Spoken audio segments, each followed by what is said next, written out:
আজ সোমবার সন্ধ্যা 7:15টায় নিজের ফেসবুক ওয়ালে একটি পোস্ট দেন সংস্কৃতি উপদেষ্টা মোস্তফা সরওয়ার ফারুকী। বলেন, স্বাধীনতা পদকে আবরার ফাহাদের ক্যাটাগরি হওয়া উচিত মুক্তিযুদ্ধ। ফেসবুক পোস্টে সংস্কৃতি উপদেষ্টা লিখেছেন, এবারের স্বাধীনতা পদক 21শে পদকের মতোই অনন্য হবে। আবরার ফাহাদের কথাটা যে কোনোভাবেই হোক সোশ্যাল মিডিয়ায় ছড়িয়ে পড়ার পর অনেক সাংবাদিক ভাই বোন এর সত্যতা জানতে চেয়েছেন।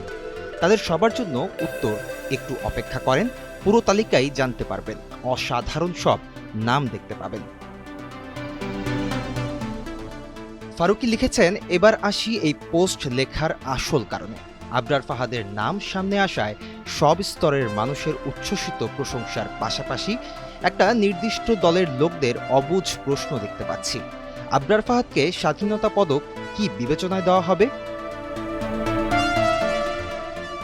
ফারুকী আরও লিখেছেন, কি বিবেচনায় দেওয়া উচিত সেটা ব্যাখ্যা না করে আমি বলতে চাই কোন ক্যাটাগরিতে দেওয়া উচিত, তাহলেই কেন দেওয়া উচিতের উত্তর পাওয়া যাবে।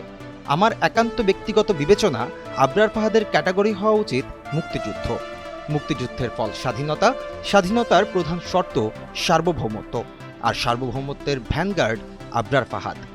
আবরার ফাহাদ একটা সিম্বল, যার শক্তি যদি আপনি অনুমান না করতে পারেন তাহলে বলবো জুলাইতে ফিরে যান, গিয়ে তরুণ বক্ষে কান পাতেন।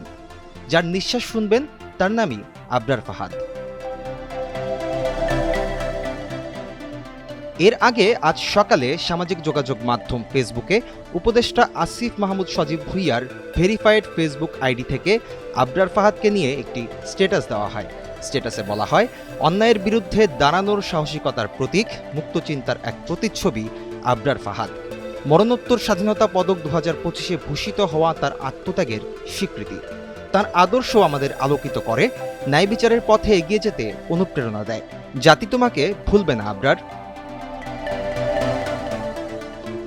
তবে আসিফ মাহমুদ সজীব ভুঁইয়ার ভেরিফাইড আইডিতে জানানো হলেও এ বিষয়ে সরকারিভাবে এখনও কোনো ঘোষণা আসেনি। বিষয়টি সামাজিক যোগাযোগ মাধ্যমে ভাইরাল হওয়ায় আজ রাতে সংস্কৃতি বিষয়ক উপদেষ্টাও আবরার ফাহাদকে স্বাধীনতা পুরস্কার দেওয়া নিয়ে স্ট্যাটাস দিয়েছেন। স্বাধীনতা পুরস্কার বাংলাদেশ সরকারের দেওয়া সর্বোচ্চ বেসামরিক সম্মাননা হিসেবে বিবেচিত। জাতীয় পর্যায়ে গৌরবোজ্জ্বল ও কৃতিত্বপূর্ণ অবদানের স্বীকৃতি হিসেবে বিভিন্ন ক্যাটাগরিতে সরকার এই পুরস্কার দিয়ে থাকে। স্বাধীনতা পুরস্কার প্রাপ্ত ব্যক্তি বা প্রতিষ্ঠানকে 18 ক্যারেট মানের 50 গ্রামের স্বর্ণের পদক, পদকের একটি রেপ্লিকা এবং 3 লাখ টাকা ও সম্মাননাপত্র দেওয়া হয়। 2019 সালের 7 অক্টোবর রাতে বুয়েটের দ্বিতীয় বর্ষের শিক্ষার্থী আবরার ফাহাদকে নিষিদ্ধ ঘোষিত ছাত্রলীগের একদল নেতাকর্মী পিটিয়ে হত্যা করে। হত্যাকাণ্ডে জড়িত থাকার দায়ে 2021 সালের 8 ডিসেম্বর বুয়েটের 20 শিক্ষার্থীকে মৃত্যুদণ্ড দেন আদালত। Sumit Saha, NTV online.